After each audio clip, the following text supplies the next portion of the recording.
In this video, I hit a rainbow coloured car in Daily Race A. Daily Race B, we've got a nutter. Well, they're doing a bet. They're in the silhouette at Spa, and in Daily Race C, it's turn 1 deep forest reverse. What could possibly go wrong?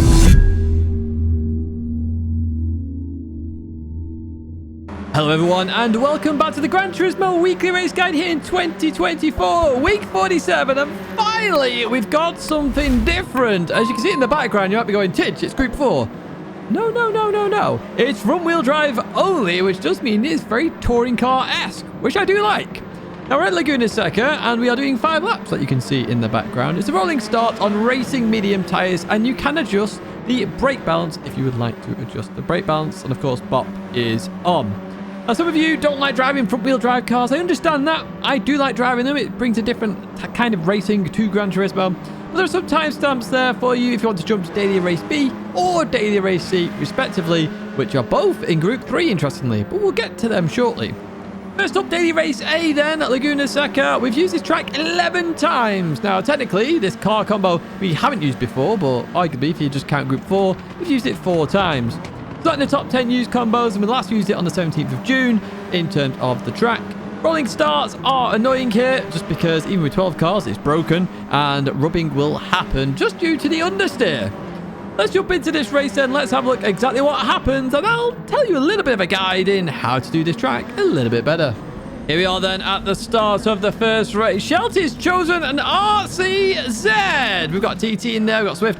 Everybody's picking all the front-wheel drive cars. It's good to see. What's not good to see is that start there. It's so stupid. My hands up. There's only 12 cars in this one. Nobody should be starting on the corner, so I have no idea what Gran Turismo are doing in that regard, because that's just stupid, in my opinion. Anyway, we catch up to them at the corkscrew there. Dabs just got a bit tight there into the hairpin. Was on the outside, so we'll have a look at that in the bloopers. Does go off the road there in that Audi TT, and I'm in the Scirocco, if I haven't already said, or you didn't actually see it. Catch up to Mario Sonic then, lap number 2, nearly goes off in that Swift. It's a lovely looking livery on that Swift as well as we go through this right-hander. Again, this race just feels like something different. Front-wheel drive cars only, very touring car-like in terms of a race. You do expect a bit of rubbing here, but it does mean some close racing as well, and you're seeing that right now. Luckily for us, and good shout for Gran Turismo, they put racing medium tyres on, not racing hard, because I feel racing hard would have been a bit iffy, to be honest with you. We go through the kink then here on lap number 2. We've got a run on Mario Sonic as we head up towards the corkscrew. Up ahead, there's some action going on as well, side by side. As we go into the braking zone then, you have to really slow this car down to give Mario Sonic some room on the exit there. And look at that. Beautifully defended there from Mario Sonic. Really good racing as we go into the left-hander. We are catching up to the pack up ahead as well, involving Blue Racer, Max Power in the Scirocco. And who's that? We've got Star Mart as well in the distance. We go on the outside there of Mario Sonic, heading towards the final corner here. Going to be late on the brakes here as we go into this one. 3 wide. Looks to slow the car down. Slides up on Blue Racer. Fortunately, Blue Racer stays ahead there, so we can just carry on as normal as we go on to lap number 3 then. And we are now up into P8 then, going in towards this right-hander. You got to be careful in this one. Now, the Swift does drive very differently to some of the other cars. So if you do use the Swift, you have to take that into consideration as we go into the second right-hander here, trying to get a run out of the corner. Blue Racer went a little bit off early on. Goes defensive on the left-hand side. We're going to go on the right-hand side then, looking to try and get this position and go round the outside using the camber there. We start out the corner. We're still side by side. Now, this is very dangerous at this moment in time. Now, I sort of wanted to keep my car here, but I wasn't going to go side by side, so I brake early here, but so does Blue Racer. So Blue Racer was like, I'll give you room on exit, Tidge. I was like, I just want you to go and make a mistake. Blue Racer did make that mistake. However, we do get that position in the end, thanks to the space given here as we go into the braking zone at the corkscrew then, up into P7. And we've got a Mazda 3 there of Handsome Frank in the distance. What we will do is fast forward a little bit here. Star Mart's been racing Handsome Frank as they go into the final corner. Slight tap between the two, looking to get the run on the exits on both cars here as we go towards the left-hand side. That's a Star Wars livery on Handsome Frank's car as we cross the line here to start lap number 4 then, and Starmart up ahead just struggling with speed there. I wasn't sure where to go. He see me lifting off the pedal then as we go into the braking zone. Handsome Frank going around the outside, absolutely sending it in that Mazda 3, and we've got nowhere to go here. We've got to leave some room on the exit for Frank there, who maintains position and looking on the inside of that Scirocco up ahead. Plenty of room given here. Slight bit of contact there. Nothing major there between the two at all as we head to the fast right now. This is a dangerous corner. Really hard to get right. They're still side by side. Room is given. I have checked the replay afterwards there between the two. And we're going to take advantage of both of these then and head up in towards P number 5 as we go towards the left-hander. Remember, we managed to maintain it round the outside with Blue Racer. We do the same again here. Frank gives me room on the exit. Brilliant racing there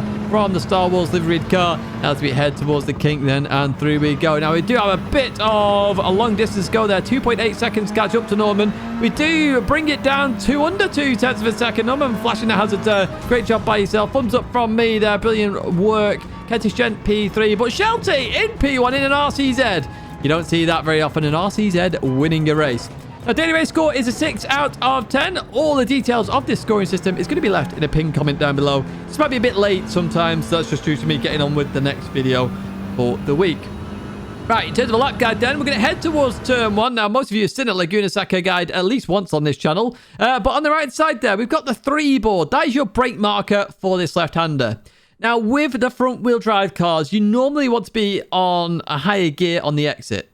And the reason for that is to stop the wheel spin, because that's the big problem of the front-wheel drive cars.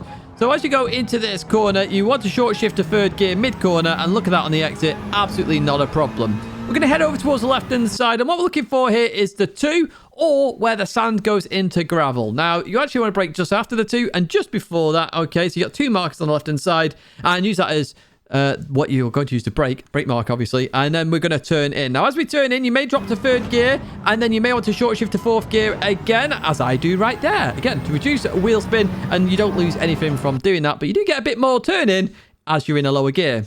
Now, on the left-hand side, we've got the tannoy there. Alternatively, you can use the end of the curb in front of you as a bit of a marker, but you do need to turn in early. Remember, this is a front-wheel drive car. You have to turn in early, otherwise it will just understeer off. Of course, if you understeer during the mid-corner, if you aim for the curb, you're going to survive it, like I do right there. I stayed in 4th gear as well through the corner, and we're going to go up to 5th. Now, on the right-hand side there, we've got these white squares on the barrier. They're actually really useful. It's just after the 3 board, and some of you are going to be screaming that I should be highlighting the 3 board, but it's after that. I use the white square, so that's why I'm highlighting it right here. You can see that on chase cam right there in this tangerine Scirocco. Right, okay, onto the brakes we go. 3rd gear as we go through here. Now, this one, you can stay in 3rd gear on exit. You can go to 4th gear as well. You won't lose too much. The camber just helps you around a little bit more, so you can straighten up the steering that little bit more. The kink then, we've got the 2 or the white square in the distance. Now, it's actually at the 2 I would recommend you do this. If you brake at the white square, yes, you can do it, but you're going to overslow yourself because of the understeer front-wheel drive cars suffer from. So I highly recommend you use the 2 board there as we tuck it in here. And as we get into the dip of the kink, that's when we start to accelerate up towards the corkscrew. Now, front-wheel drive cars, we can brake very late in these cars, and that's what we're going to try and do here. So where the 3 board is, or the line, we're braking just before that, as you can see. So normally we use the pickup truck on the right, but we're way past that at this point. We're using that line. So we're going to brake in a straight line now. Remember, all the weight is going to go over the front here. The later you brake, the more significant and deep is what's going to happen there in terms of corkscrew, because you go over the crescent hill, the car will get light. Make sure you don't cut the corkscrew too much there, because if you do, track limit penalties, but I wouldn't say that's an issue. Now, through this left, that tree there is a slight dab of the brake. So as it hits the edge of your screen, you're going to dab the brake that teeny tiny bit. It's going to allow the car to rotate a bit, and it's just going to slow the car down a bit and put a bit of weight over the front wheels. It does all sorts here. So the car's just going to want to turn. So I stay in 4th gear as well to reduce that wheel spin. Over towards the left-hand side, the start of the curb is your brake marker. Bit like earlier on in the fast right at the end of Sector 1, you literally want to turn in earlier than you think here, because that way the car will not understeer off towards the outside, and you got a lot of camber on the inside as well. You can use the tower on the left hand side if you really want to, but that's their 4th gear. We're on the inside using all the camber as we head towards the final corner. Now we've got 3 brake markers here. You've got a choice. So on the left hand side, we've got the edge of the building. That's what I use now for the most part here at Laguna Seca. You can use the white square then, which is next to that, or alternatively, you can try and use the 3 board on the right hand side. The building's the best bet in my opinion, because nobody can destroy the building unless they've got a bulldozer. So we click the curb there, we zero it out there, we quickly short shift to 3rd gear just to make sure we don't spin the wheels on the exit. We're going to head towards the line here then, and that's going to be a 127.2. I do expect to see 126s by the end of the week. Now we've jumped to Daily Race B here, which is at Spa, Group 3. A very standard combo in the grand scheme of it. And I'm in that Toyota Supra right there. We're doing 5 laps for a daily race B, which with a 2.5-minute lap is a very long race, which is brilliant to see. Rolling start, racing soft tyres, which does mean extreme grip, and you can adjust the brake balance on this particular combo. Now, in terms of the key statistics, the track has been used 13 times. Track and car combo 8 times. This combo is actually joint first. In fact, this will actually push it to be the only first once we have used it this week. Last used on the 14th of October in terms of the track. The rolling start's an issue. I would argue there's a bit too much grip. The cars don't really want to rotate, so it becomes a bit awkward, and the slipstream can be very strong. Let's jump into this one then. Let's see how it goes and whether any crashes happen at Spa. Here we are then with the next race. Blue Racer starting in pole in the McLaren 650S. As you saw at the start, I am using that Toyota Supra for this race. Look at that for a rolling start. That is atrocious. If you're enjoying this video, as always, do give a like and do subscribe to the channel. But jumping back to that rolling start, I started so far wide, I lost so much time to the cars ahead. It's just wrong. It's plain wrong in this situation. It really is. And it may be what the video is about tomorrow. I'm not sure yet. I'm not sure what Tuesday video is going to be all about. But that is a potential topic I am going to talk about. Anyway, we're going to have a bit of a battle with Velasa here. And I just get it all sorts of wrong through Lakeholm then. And as we head down here, Velasa's going to get a really good run. Max Power's going backwards. I mean, it's quite standard for Max Power to go backwards, to be honest with you, at some point in the race. And unfortunately, ends up in the barrier there. So we do gain a position. Velasa then gains 2. So we actually go back to being a default 0. We advance a bit further on in lap number 1, up towards Blanchimont. Through we go, and look at the run we get in this Toyota Supra. It is so fast here at Spa. It really is. It's just another level of speed. As we go into this braking zone, then we slow it down nicely on the outside, go to the inside for this next left-hander, and we're now in the thick of the action. It's only taken a lap, but at least they're giving us a bit more laps in Daily Race B to actually have a race here because of that silly rolling start. And we've got a run on Melik race here as we head towards this next turn. Down the inside we go. Do we get it stopped? Yes, we do. And we are now through up into P11. Velasa following through there in that Audi R8. And what we're going to do is look up ahead, because look at this for speed as we go up here. Not the fast forward bit, but look at the difference in speed now between us and our BMW. We're going to send it around the outside here in towards Lakeholm. Do we get it stopped? Yes, we do. Shelty's got a bit wide here. It's going to compromise us. We managed to slow it down. We're up into P10 then. And you may have noticed something very much insane in the distance. Sorry, not difference. It's also very different. As we go into this right-hander, do you notice it? Yes, that's a Nissan Skyline Silhouette. Some nutter there, Red Sky, has chosen the Silhouette, which is brave. Very, very brave, and fair play to you, but is now in the thick of the action as well. As Shelty looks around the outside. Not going to quite work here as we continue on out of that corner. But we're going to be all over the back of this car. It's a very slow gear-changing car as we head towards turn number 1. And we're going to go on the brakes then. Shelty trying round the outside. That car loves to understeer. I know that from Beat the Meta, and we're just seeing it right there. Unfortunately, forces Shelty out wide. We do benefit from that, but I did not want to go side by side up Eau Rouge and Radion. So you see me back out of it there. Very good reason for that, because I want to live and not die in towards the barrier. And as we continue on through here then, there we go. We get the run on the Silhouette then side by side here as we go onto the Kemmel Straight. And this is where the Supra just pulls and pulls. Look at it. Completely in a league of its own. And we are now up into P8. Very much a big distance to catch up to the Bold Ben and Mario Sonic. But we're going to try and do that. As you can see in the mirror there, Shelty and the Silhouette having a bit of an old ding-dong. Right, okay. In towards the chicane we go. We've caught up to the Bold Ben, otherwise known as TCR Hero, as we continue on out of there. We've got Mario Sonic in this. We've got, who's that? Billy's F1, I think that says there. Also in the mix. So we've got a chance of P5 here right now. And you can see the time difference there. When you're not racing people, you can instantly gain so much lap time. Through turn 1 we go then. Billy's has gone out wide here. Bold Ben on the inside. Marasonic's taken the place as well. We've lost 2 places here. Going to be a 3rd position lost to that Toyota Supra as we head towards Eau Rouge and Radion. I just lift off a little bit here just to give myself a bit of breathing room. And as we go through here, the Lamborghini just loses the rear end a little bit. I have to slow down, otherwise that would have punted the Bold Ben to Narnia.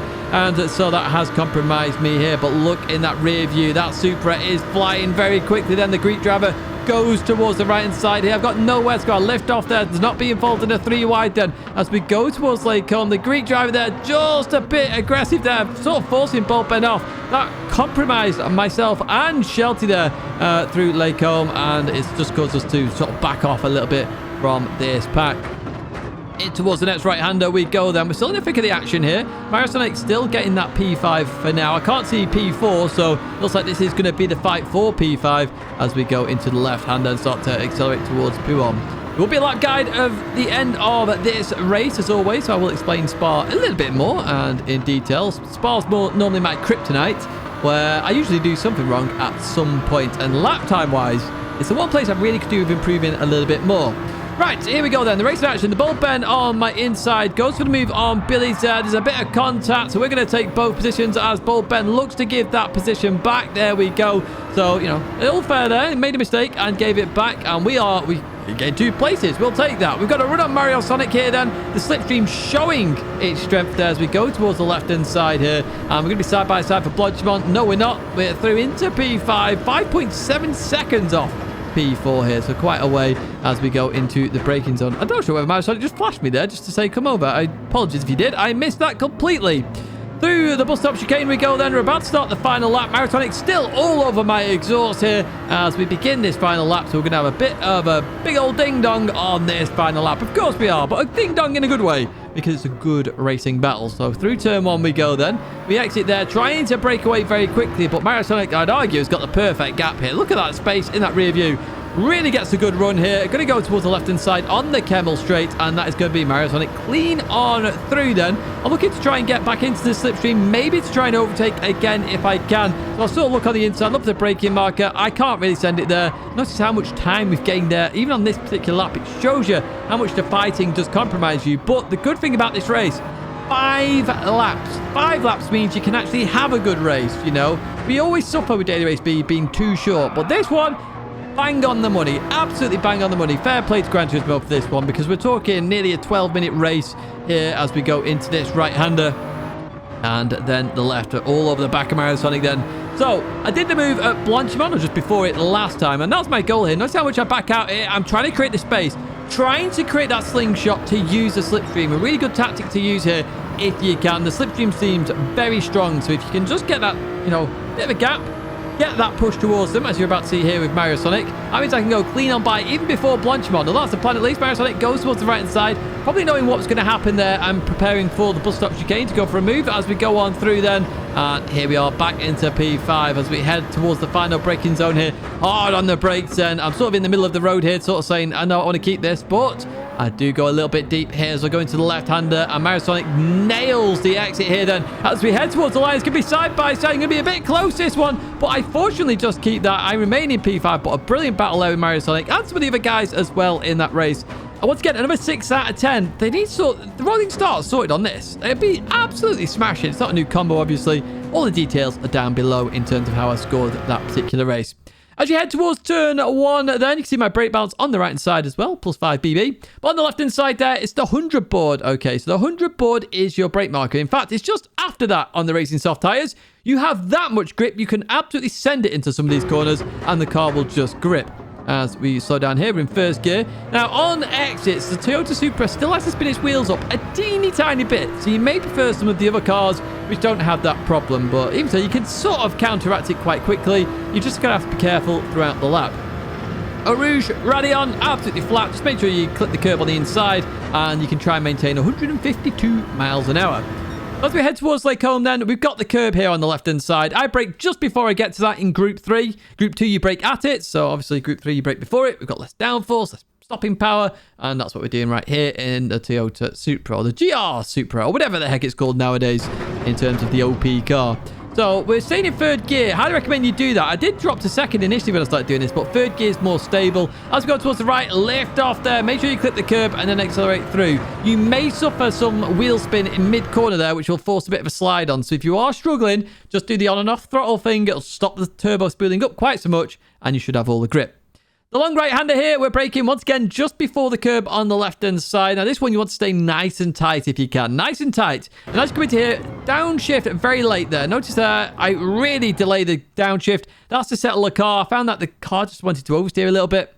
Now, you have 3 bollards on the inside. The third one, which I've highlighted right here, is your accelerating marker. And you can see just down at the bottom there, I'm just about to start accelerating. You can hardly see it on chase cam, but there is a tiny white mark there. And then I start to accelerate. Be careful on exit of power oversteer. That can happen here.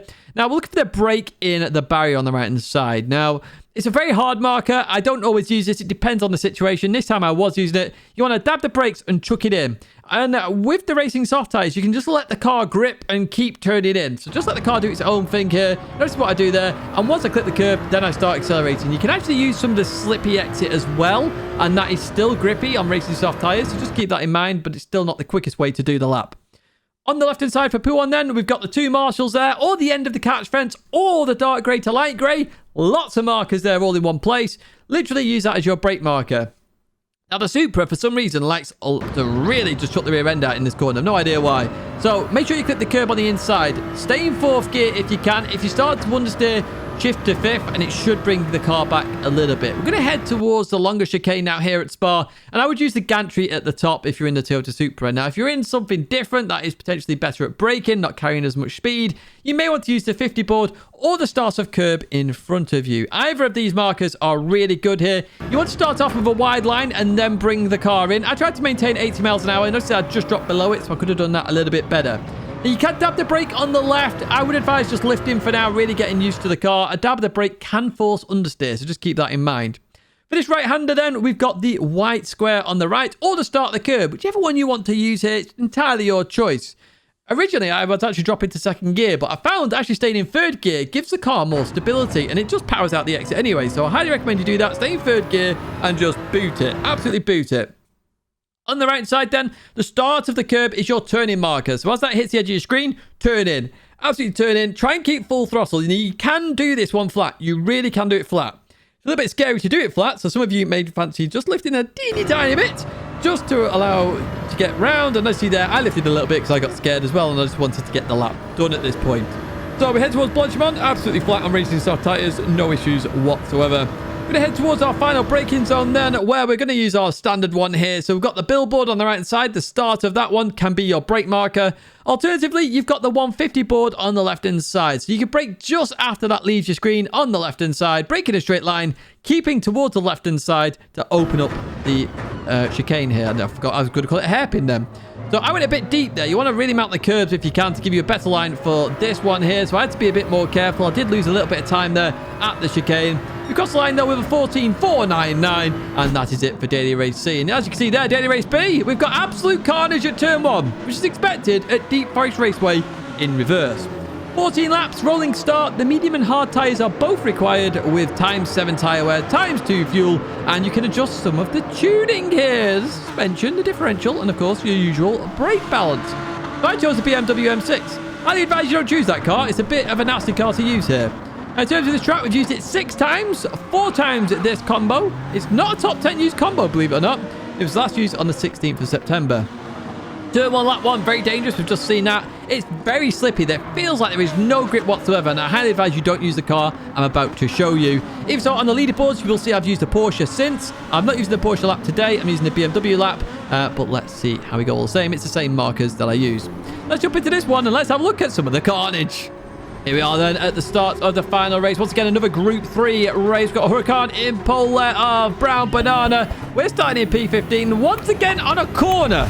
If you are enjoying this video, as always, give it a like, subscribe to the channel. We're fast forwarding towards turn 1 where the chaos is about to begin. Already somebody off towards the left-hand side there in a Porsche. And as we go through here, please don't crash me. Well, nearly crashes there. Managed to save it. Meister Beerbell? I don't know. Baby Bell. We'll go Baby Bell. Manages to save that one as well. We're on the inside. We gained 3 spots. Up ahead, though, there's a bit of a clash there. We've got a 5-second penalty for Danny.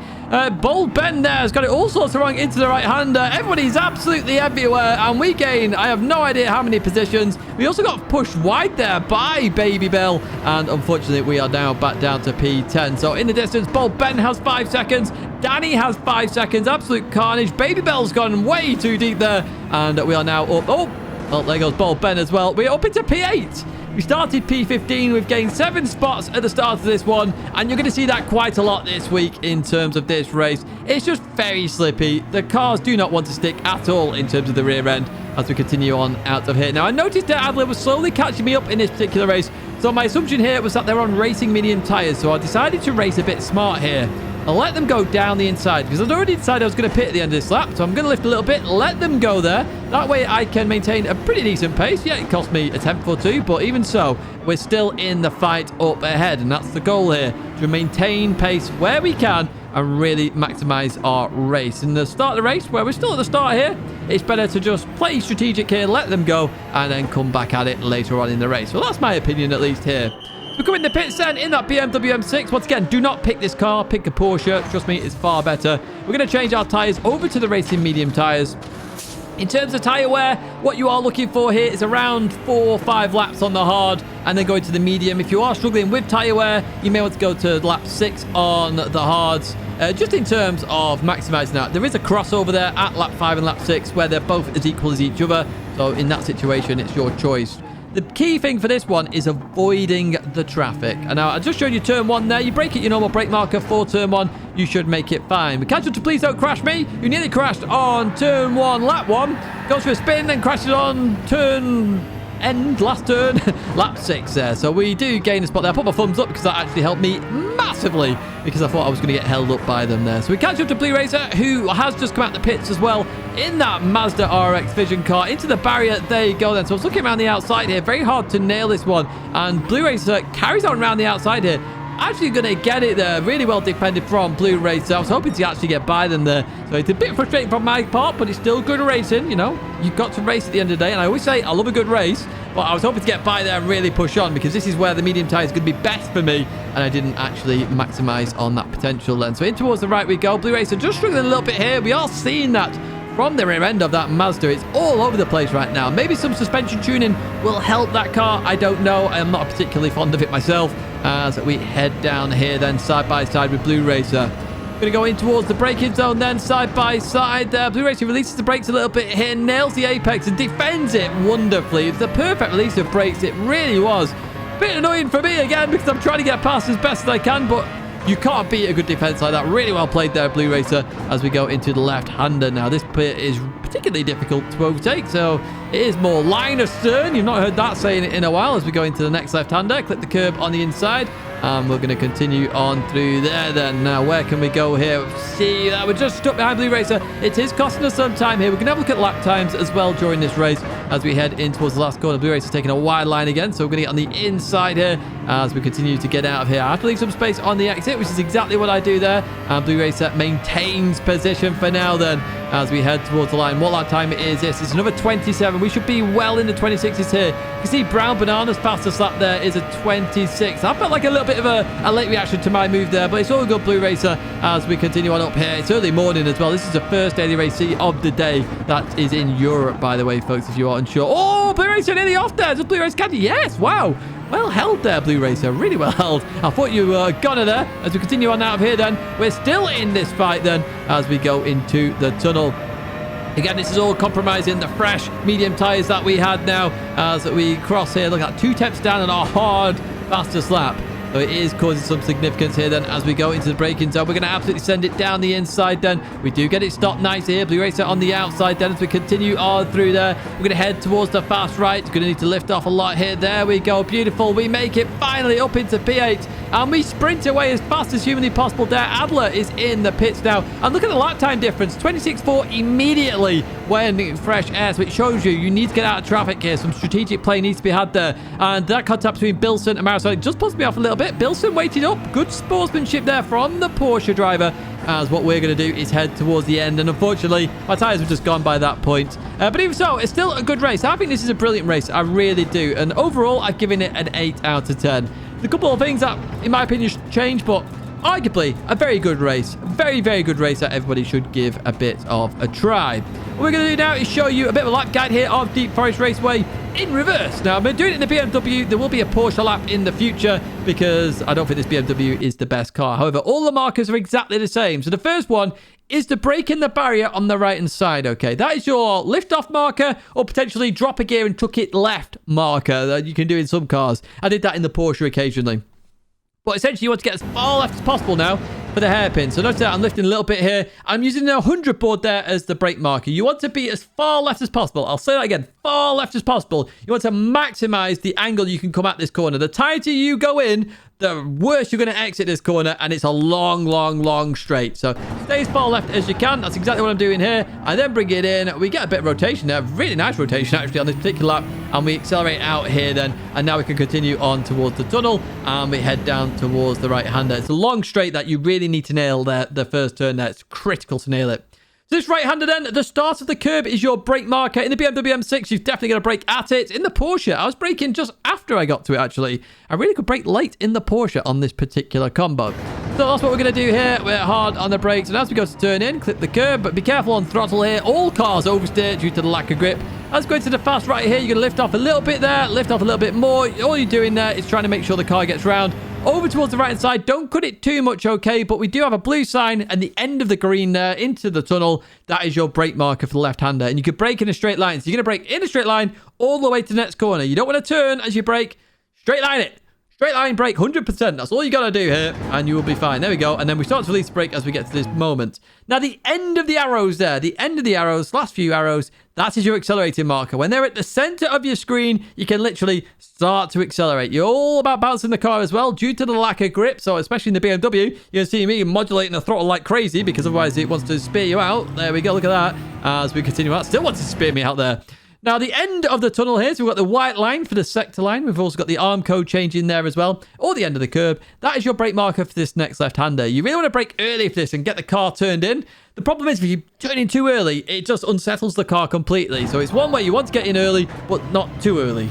As bizarre as that sounds. Over towards the right side, abuse the curb a little bit. Slight lift for this left is always needed here. And then we're going to head towards the final corner. Get as close to the barrier as you can. Be careful of that exit on the left-hand side. And what we're looking for here now is the 50 board there, okay? The 50 board is your brake marker then as we go into this final corner. And sometimes you want to go out wide and bring it back like you saw Blue Racer do in the race. Alternatively, I like a tighter line for this one. I feel like it's a better line. Now, what we want to use there is the orange painted barrier ahead of you as your accelerating marker. We continue on out of there. We're going to head towards the line. I mean, this is a 0.7 in the BMW. I instantly went out in the Porsche and did a 0.2. So there's definitely a big difference between the cars. I recommend you try the Porsche. We're into the bloopers then here, the Audi TT, first of all, of Dav. Look at this, 3 wide as we head towards the corkscrew. We didn't see this because we started so far back. And we're going to go on the brakes then. Look at this, side by side in towards here then. And, ooh, maybe just caught a bit too much there, did Dav. It was running quite tight, though, from Blue Racer as well. And Dav definitely loses out. So we're on board Max Power here. Why was Max Power going backwards is the question. Going through the right then in the Lamborghini on the slippy stuff. Oh, no, there's only one way you're going, and that is that backwards there. The 180 no scope Max Power doesn't really work here. This is TCR Hero, this bold bend, so you can see there, just get it wrong going into the right here. They're going to lift off and let Skywalker go, which is good. Shelty, unfortunately, gets involved in that one as well. But yeah, that's nice to see that they gave the position back due to the error. We're on board Bahamas then. This is turn 1, lap 1, Deep Forest Raceway. In towards the left we go. The tiniest bit of contact there. That's just a racing incident in my opinion. And the weight there, the shift with the contact just forces Bahamas off. That's really unfortunate, that one, in my opinion. Right, Danny got 5 seconds. Why did Danny get 5 seconds is the question. There's Bahamas. So up ahead and... Ooh, yeah, there's a slight contact there. I would argue it's not really Danny's fault. He was on the outside. He had nowhere else really to go. Maybe he could hammer on the anchors, but could have caused more of a crash. 5 seconds is pretty harsh for that, in my opinion. It really is pretty harsh. Right, we look ahead there. TCR Hero into the barrier here. We're on board Max Power, so I'm not sure whether TCR Hero's a bit distracted in this race or something here. As we go to the brakes there, they get it all sorts of wrong. They're trying to avoid everybody here as they go into here. That starts a chain reaction. And then, unfortunately, Max Power clips Shelty, and that is going to force Shelty to have a crash. Max Power does look to wait up. We know TCR Hero got a 5-second penalty for that because we saw it. That's it for this video, though. As always, do check out the partners. Check out those 2 videos there and my logos there if you want to subscribe. A massive thank you, as always, for watching, and I hope to see you in another video or live stream again very soon.